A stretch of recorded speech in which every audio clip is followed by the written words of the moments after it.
Once the orientation of the working models have been positioned on the virtual articulator, we are now ready to virtually set teeth.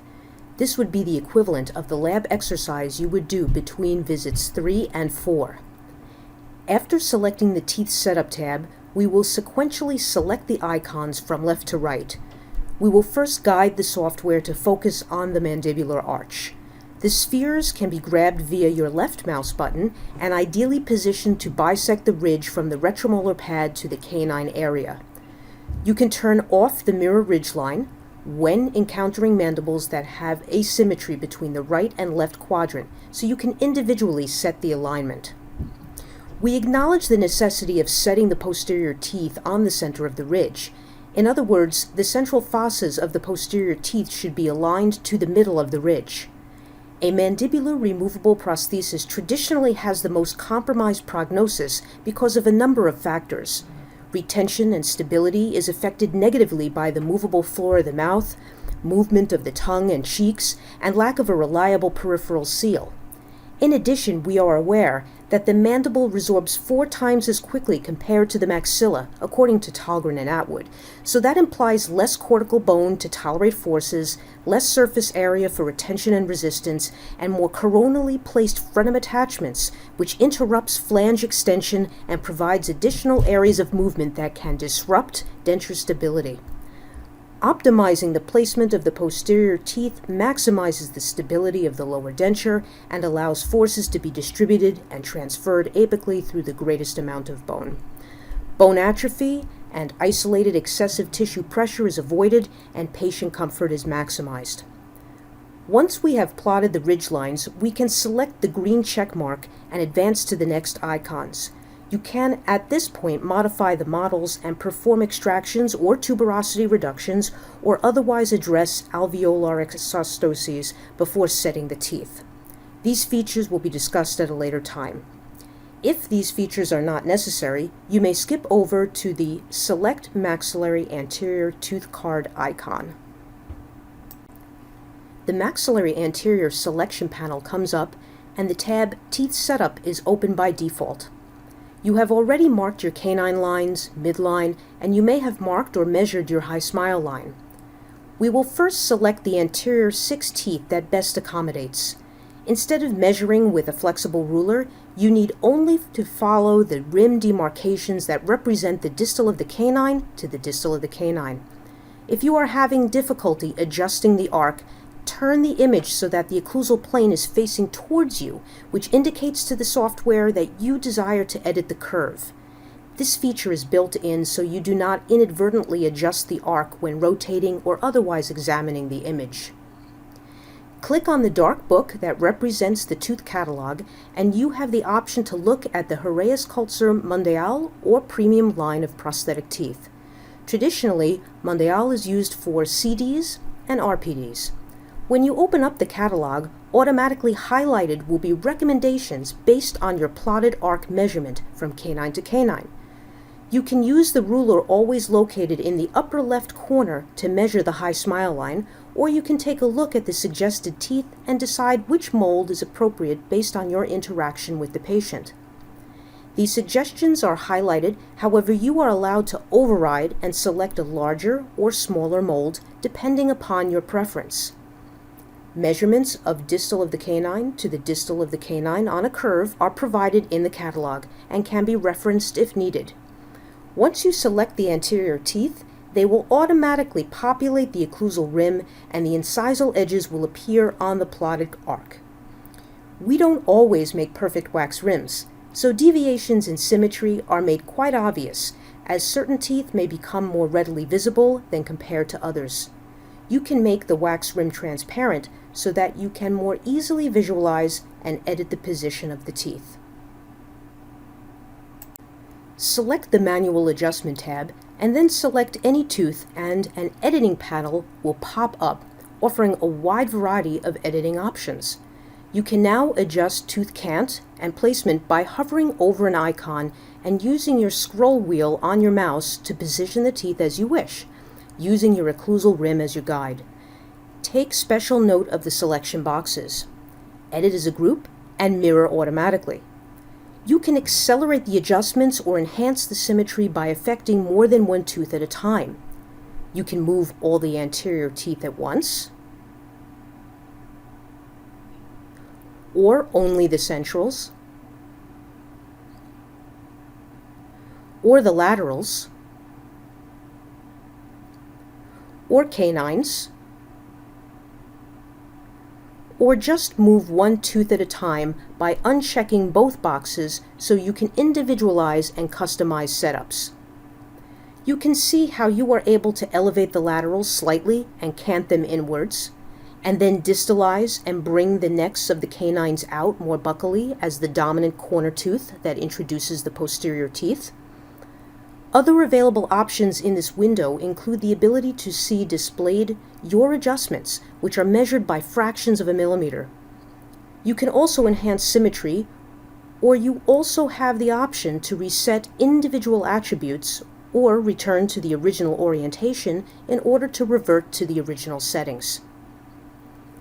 Note the icons at the bottom of the panel. Those should not be selected for any case where you are doing an RPD or a CD with denture teeth. These buttons alter the width, height, and other characteristics of the teeth and should be only selected when designing the setup for a fixed case, where intended final crowns will be milled in lithium disilicate or zirconia. When you have completed the anterior tooth setup, press the green check button once and then again, and move over to the next icon, which allows you to select your posterior teeth. It is important to note that there are options where you can decide on the removal or inclusion of a premolar or molar. Selecting 4 will allow all 4 posterior teeth to populate on each side of the arch. Selecting only 3 will sacrifice the posterior molars, and directing the software to remove a premolar is an available option when you have a shortened arch to accommodate. For our purposes, we will select 4 and then click on the catalog to view your options. You have sizes extra small through extra large, and the width and length measurements are always present on the left. I will select the medium size, and we are automatically pulled back to the screen with now the posterior teeth set. Notice that they are made to interdigitate perfectly to support bilateral balance with a compensating curve built in. We have the same editing options available as before. Select manual adjustments, and then any posterior tooth. There is an important adjustment feature that needs to be mentioned. If you want to move posterior teeth and desire to maintain the tooth-to-tooth contacts, then select the maxillary posterior tooth and move accordingly. The upper and lower teeth will remain married to each other. If, however, you want to move maxillary and mandibular teeth independent of one another, which also may affect bilateral balance, just select the mandibular tooth and move them. You can see here when the maxillary premolar is moved, the opposing teeth move with it. However, if position of the mandibular premolar or molar is changed, it will be disconnected from the maxillary tooth and can be custom placed. You may wish to also consider the option of lingualized occlusion and pivot the maxillary teeth to allow the lingual cusps exclusively to contact the central fossa areas of the mandibular teeth. As with most of the features in the program, if you are unhappy with the tooth movement, you can revert to the original settings by manually reversing your movements using the scroll wheel. Add or remove teeth for partial BIIB is referring to the option of removing teeth for a removable partial denture design, where a patient will be presenting with teeth that do not need to be replaced, and you need to set prosthetic teeth around existing teeth present on your scanned model. For this CD over CD exercise, it is not necessary to use this option.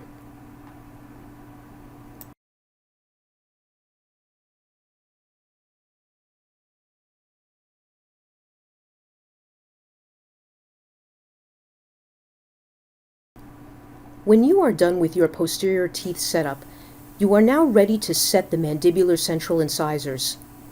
The same approach is used where you are encouraged to plot the arc or the area where the teeth should reside, at a point mesial to the first mandibular premolars. Once you have placed the arc, select the catalog and find the anterior teeth appropriate to fill that space. Again, you can override the suggestions. However, be prepared to have spaces or have to reset the posterior or maxillary anterior teeth to accommodate.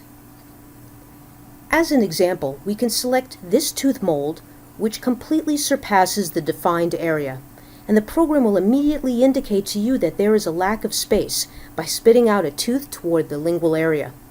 You will also notice that it says patient left or right intersecting in red, which means the software understands that there is a conflict or a crashing of the anterior and posterior teeth, which is not acceptable. As you are manipulating your mandibular anterior teeth, take note of the warnings of intersecting, touching, or clear. Clear should be indicated on both the left and right side before you advance.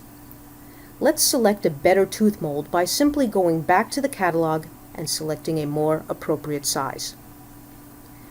When the mandibular anterior teeth are initially populated, you will notice that they are following the original occlusal rim.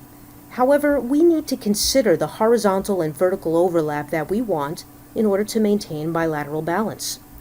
On average, there is a 1 to 2 millimeter range that we should honor. In protrusion, the anterior incisal edges should eventually be able to touch, and there should not be any anterior guidance to avoid tipping of the maxillary denture because of a lack of posterior support. This would likely result in combination syndrome for the patient. We have a built-in compensation curve in the program which acknowledges Christensen's phenomenon and the expected posterior disclusion during translation. Even though we are in the digital world, your complete denture foundational knowledge still applies and should be referred to as you are doing these final adjustments. Once you believe that you have adjusted the mandibular teeth placement for function and aesthetics, we can more accurately measure our vertical and horizontal overlap with this icon feature. Instead of manually placing the ruler, you can have the program automatically do the measurements for you. Once we are done with the setting of the teeth, we are at a good point to analyze the existing centric contacts and see if we have an even centric occlusion on the posterior teeth. Select the tooth contact icon at the bottom of the screen and change your view so that you can best see the occlusal contact points and amount of pressure indicated. If there were areas that needed improvement, you can return to the tooth setting modules and adjust accordingly. Another feature that can be used within the software is the articulator simulation icon, which allows you the opportunity to simulate lateral excursive and protrusive functions and the migration of the contact points. Explode the maxillary and mandibular contacts windows so that you have full visualization.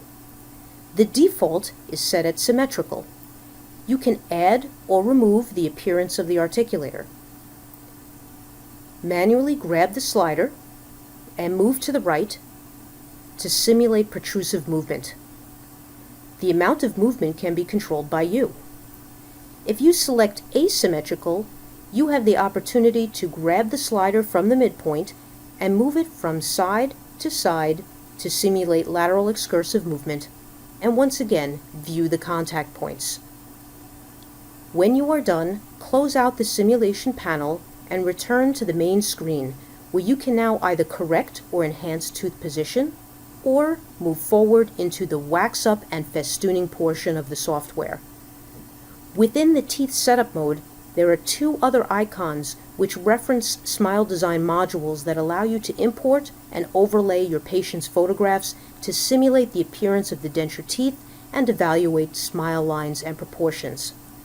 This will be included in the Advanced Features section of this tutorial.